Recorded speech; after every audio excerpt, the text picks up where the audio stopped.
Hello, Nina. It's great to have you here. I'm Karol Kaczmarek, the co-founder of Net Zero Compare.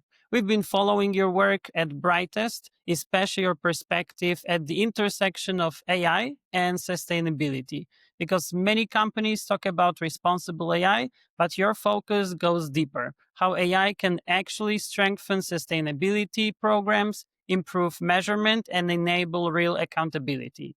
Today, we want to unpack that. Our audience is mostly companies dealing with reporting pressure, regulatory compliance, and decarbonization roadmaps, and the practical realities of sustainability transformation. So your insights should align directly with the issues they are navigating. Let's jump right in.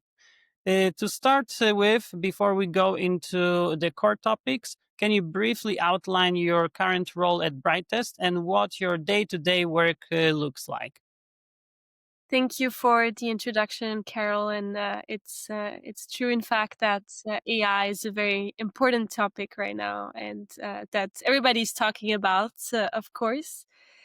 So trying to shed some light on the positive sides of AI, but also the negative ones. So we'll talk a bit more about that. And so to give you an overview of my role at Brightest. So first of all, for the ones who are not familiar with Brightest, it is an AI-powered software that enables companies to collect all ESG data, so ranging from carbon accounting, but also to social data like volunteering, diversity and inclusion, and also all the data that you need for reporting, for like CSRD, for instance, or other sustainability frameworks that you have worldwide in Europe, Asia, or the US.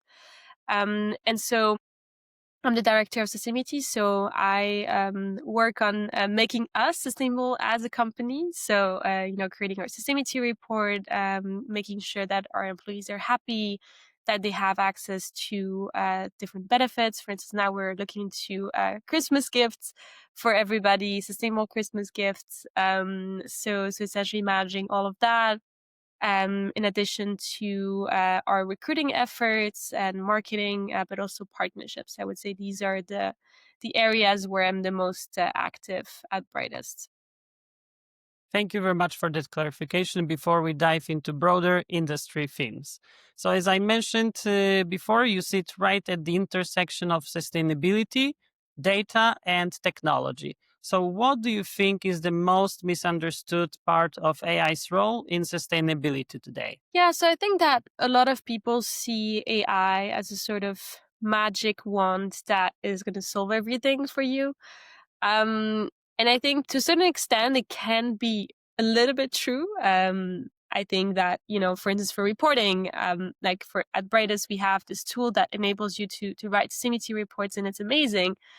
Um, and it has a bit of, magic to it. But I think that people are perhaps overestimating the impact of AI, in a way that, it's just gonna do everything for you, and then you just click on a button and then it's all done. You still need to put the effort and you need to do your due diligence, and make sure that everything is done correctly, because AI is not perfect. And I think Not yet. similarly, a lot of companies, they want to just have AI on everything and everywhere, but sometimes, maybe it's not the best way. I think sometimes you can do it in a very simple manner, just by using the current resources that you have. So I think that's a big misconception right now, that I see. Perfect. Many companies assume AI will automate ESG reporting or solve every data challenge. So your perspective helps reset that. Thanks for that. Brightest works with organizations trying to meet reporting and compliance requirements. Where do you see AI genuinely improving the accuracy and reliability of sustainability data? And where does it still fall short? Yeah, so for sure, I think for sustainability reporting, using AI makes so much sense. And so on the Brightest software, essentially, so once you have collected all of your data and you go into your report, so let's take the example of the CSRD, then you just have to click on every single question. So we basically split all the different parts of the report into different questions. And then when you click, it's going to go get all of your data and write an answer for you using AI. And I think this is where it can be extremely useful because it definitely limits the possibility of making mistakes, because otherwise you would have to, go into your Excel file and check what's the number and then put the number in there. But then maybe while doing that process, something is going to get lost and you're going to make a mistake. And I think, when you're using a software and you're using AI, the chance to make a mistake is much lower because it just, knows exactly this is what information I need to get. It's in this box. I put it here. That's it. There's not a lot of room for error here. So I think this is definitely one way that it can really sort of revolutionize reporting to make it a lot easier and a lot faster. I think in terms of pitfalls, like you said, I think you also need to be careful because if there's no data, it's still going to come up with something, right? And I mean, we've all used ChatGPT, right? And we know that it can hallucinate as well. So I think it's very important to be aware of that, if there's no data, it's still going to write an answer for you and it's not going to be accurate, and that's going to be greenwashing.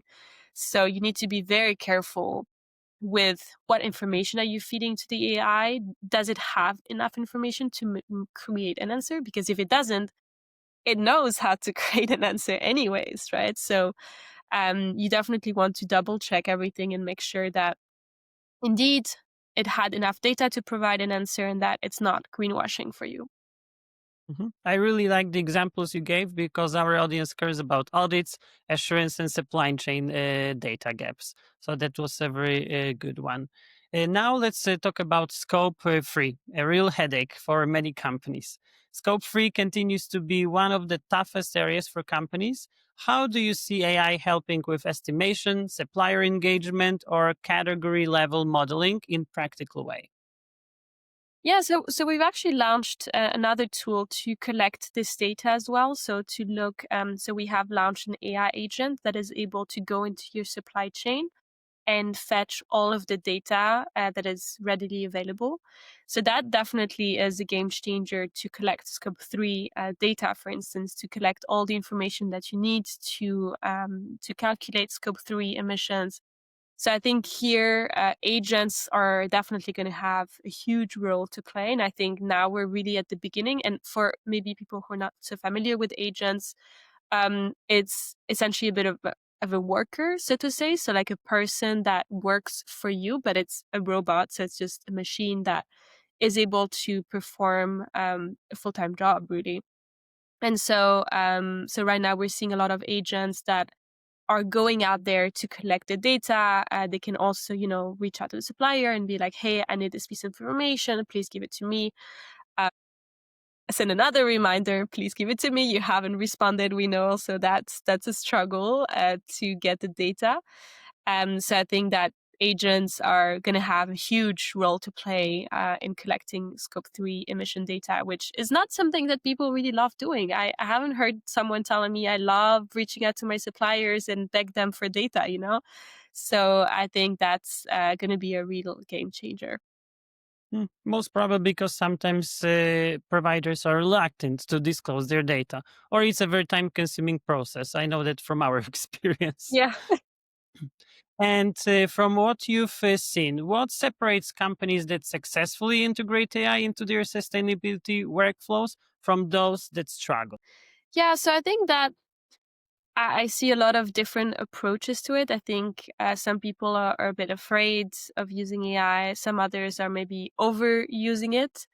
And I think it's really important to look at what your needs are. And I think to also not overdo it, because obviously using AI has an environmental impact. So you also want to be mindful of that and not overuse it. So I think that companies that are successfully able to assess what are my needs, where do I actually need to improve the efficiency process, will be the ones that are the most successful. And I think that there's a lot of sort of shiny things that you can purchase that are going to make everything amazing, but that you don't necessarily need.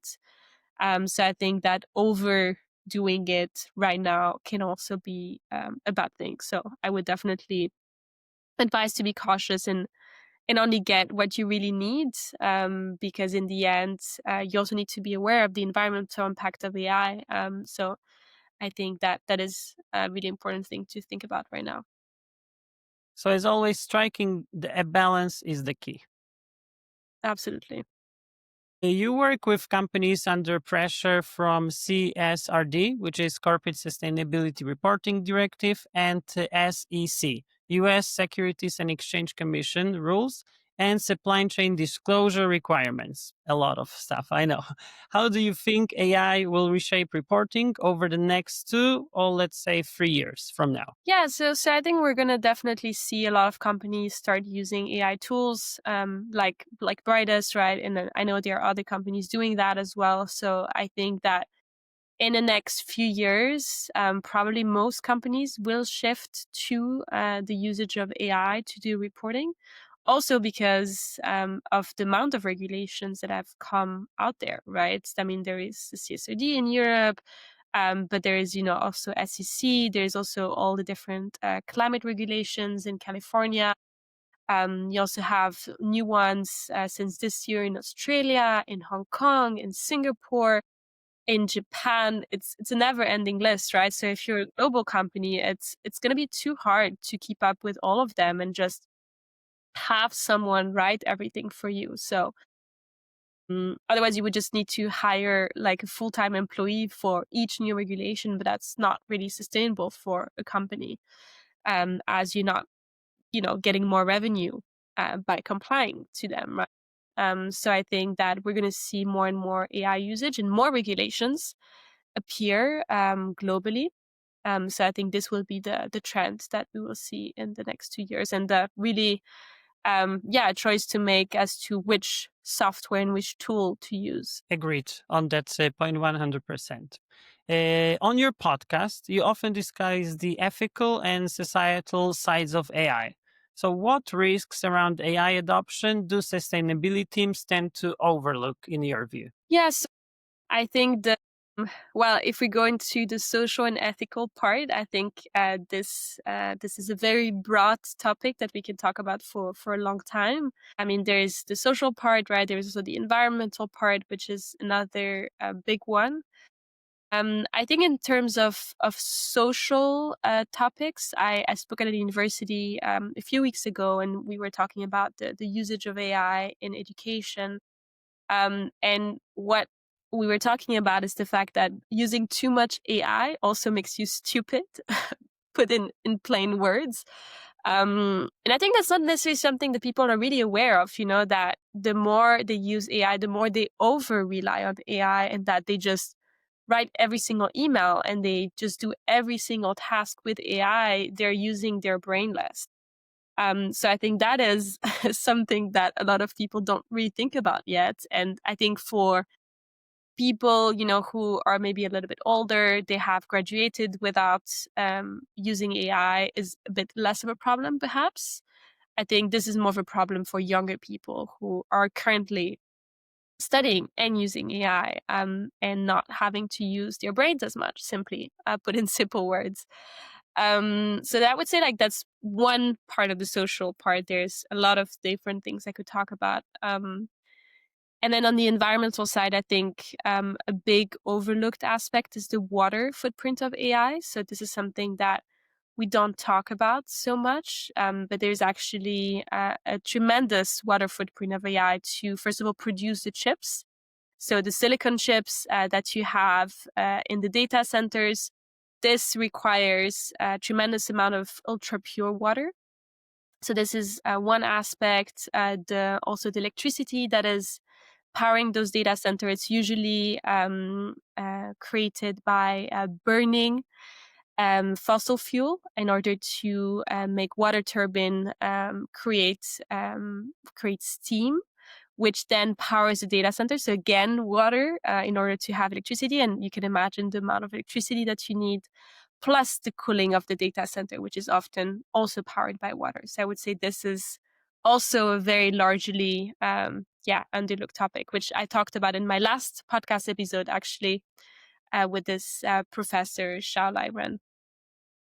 It's a very good insight. To be honest, I was well aware of electricity, tremendous amounts of electricity needed for AI, but I've overlooked myself also the chip side. So another, and as we know, they are using rare minerals, which is another factor that should be taken into account for those chips. A Absolutely. lot of organizations struggle with internal buy-in. So, in your experience, who tends to champion AI-supported sustainability work internally, and who tends to push back? Hmm. I think, to be honest, it really depends. I haven't seen like a specific trend as to, which departments likes AI more than another one, or which type of people. I think you really have two sides. So you have the side of the people, that maybe are working in HR and sustainability, and they're super enthusiastic and they really want to use AI and they want to have it everywhere. And then you have the other side who is just, a bit cautious and they don't really like it. And they're, the moment you show them something with AI, they're just like, oh, like, is this a good thing? They're just really resistant. So I think it's more of a mindset, that some people are really against it. And, maybe they have some fear that it's going to replace their jobs, that their jobs are become obsolete. This is something that I've heard in the past, that some people are doing very manual jobs in sustainability and they don't really like those kind of tools because it can be done so much more efficiently, but then it also puts their jobs at stake. So I think these kind of people are probably more reluctant, definitely. And then, yeah, you have the other side of the people who I would say probably the majority, at least in my experience, of sustainability teams who are so overloaded and they're barely breathing. They're barely, managing to get all their tasks done. So once you present them with a tool that's going to be more efficient, they're super happy and they really want to do it. That's the reaction I get most of the time. So most probably we can agree that all departments on teams, all teams are using AI, and probably in the course of time we'll see which departments are using it the most effectively.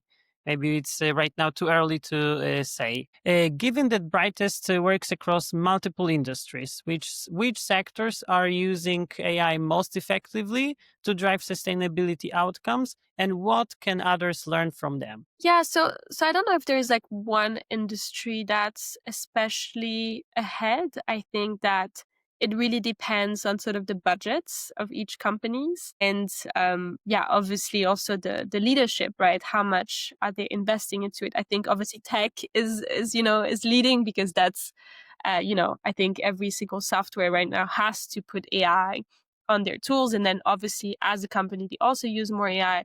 So I think these kind of companies are definitely taking the lead, sort of more innovative companies. And I think that is very logical, obviously. But I think also what I see is a lot of AI usage in energy. And I think here there's definitely a lot of lessons that we can learn in terms of energy efficiency, measuring what is the capacity or how much electricity demand do you have and matching that with the grid. So I think this is something that we see more and more with AI on how to optimize the production of renewable energy and saying, okay, this is how much we need exactly. So I think this is definitely one area where I see a lot of progress to really map the demand and have the exact supply for it. So, in a nutshell, still the main driving force would be funding money, which we can observe like on the US stock exchange and all those biggest players, Apple, Google, they invest heavily in AI. Yes, yes, definitely. I think that yeah, Google was one of the first ones to invest with Google DeepMind, and then obviously OpenAI also came into the picture, and that was sort of like the two biggest competing ones. And then Microsoft chipped in into OpenAI, and then everything just sort of like exploded. And everyone follows afterwards. Exactly, and everybody followed, and then you also had a spin-off, from OpenAI and so on, so yeah. And What can you say currently we about might have a Google? bubble. Sorry? And currently we might have a bubble because of that. We'll see what the future brings. Yes, yes, absolutely, but I think that, yeah, in fact, Google was, one of the first ones, yeah, to Mhm. lead there. So let's stick to the future topic. So, looking ahead, what practical advice would you give to a sustainability director, or let's say CSO, who wants to start using AI this year, or let's say 2026, since we've got only like 2 months left of 2022, and but feels overwhelmed by the options? Mhm. Yeah, I think it's a very fair feeling to have right now, because there's so many different startups that offer different things and different features, and it's hard to know how helpful is it going to be, or sometimes it sounds too good to be true. That's something that I hear often. So I think it's important to first map out what is it that you really need. Is it where are you spending the most time? Is it collecting scope 3 emissions? Is it creating your report? So I think doing your supply chain due diligence. So I think that it's good to first look at your needs and where you're spending the most time instead of waiting for people to come to you selling you amazing solutions. And then from then on, once you have identified, okay, where am I spending the most time and where can I optimize and gain on efficiency? This is where I think AI can really be handy. And also looking at the future. Okay, saying okay, right. So for instance, I'm operating in California. I'm going to have to report next year. How am I going to do that? If you don't have the capacity. So I think this is probably a good approach. And I would also say that not to overdo it. I think that it's also good to be cautious with the use of AI. And I think also in your day to day life, right? I think a lot of people are just using ChatGPT all the time and for every single part of their lives. But I think that it's also important to be aware of the environmental impact of AI and not overdo it either. So I would definitely recommend to, sometimes just write an email on your own and think about it and make edits and, spend time on it because it's good for your brain. Mhm. And it's good, for critical thinking. And then I would also recommend using tools like Green PT, for instance, that is like an AI chat that is sustainable and uses renewable energy. So I would definitely recommend that instead of other tools like maybe ChatGPT or Gemini. And yes, I would say these are my main recommendations: just analyzing what are your needs, where you're spending the most time, and then finding a tool that can help you with all of those needs accordingly. I would also add, or in case you use ChatGPT for your emails, at least read it before you send it out, let's say to the customer.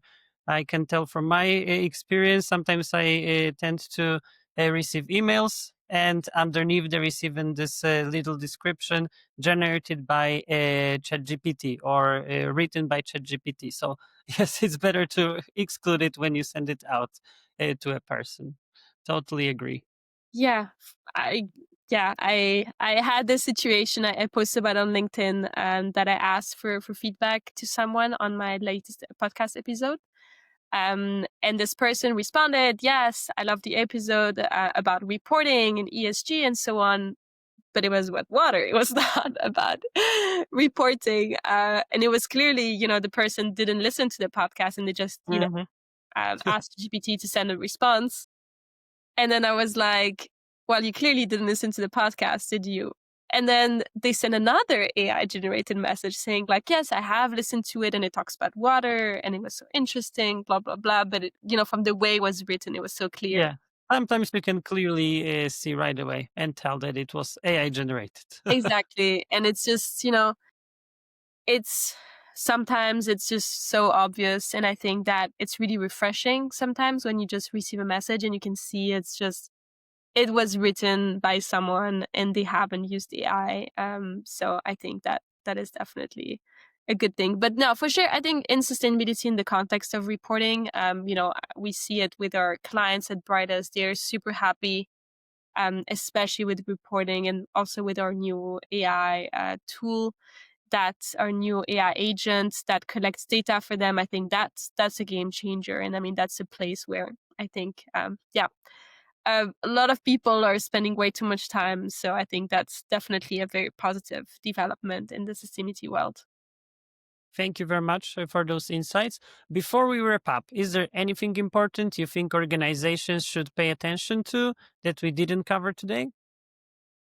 Yeah, I think we've covered most of it. I think that we there is definitely a big hype around AI right now, which is a good thing, for us, of course, because our tool uses AI, and I think that our clients are very happy. But I would definitely say that it's also important to think about when to use AI and why you're using it, to try to limit your environmental impact. So I would say, for if you're doing CO2 scope 3 emission reporting, go ahead. I think that's great, and it's a minimal impact compared to the work that you're doing. But if you're creating a video about your cat, like a cat meme video or something, maybe you don't need to use AI. That would be my takeaway. Nina, thank you very much for breaking this down with us. A lot of companies in our audience are dealing with data complexity, regulatory pressure, and limited bandwidth. So, your perspective shows where AI can genuinely support sustainability work without the usual hype. So, thanks again for joining us today. Of course, it was a pleasure, Carol. Thank you for your time.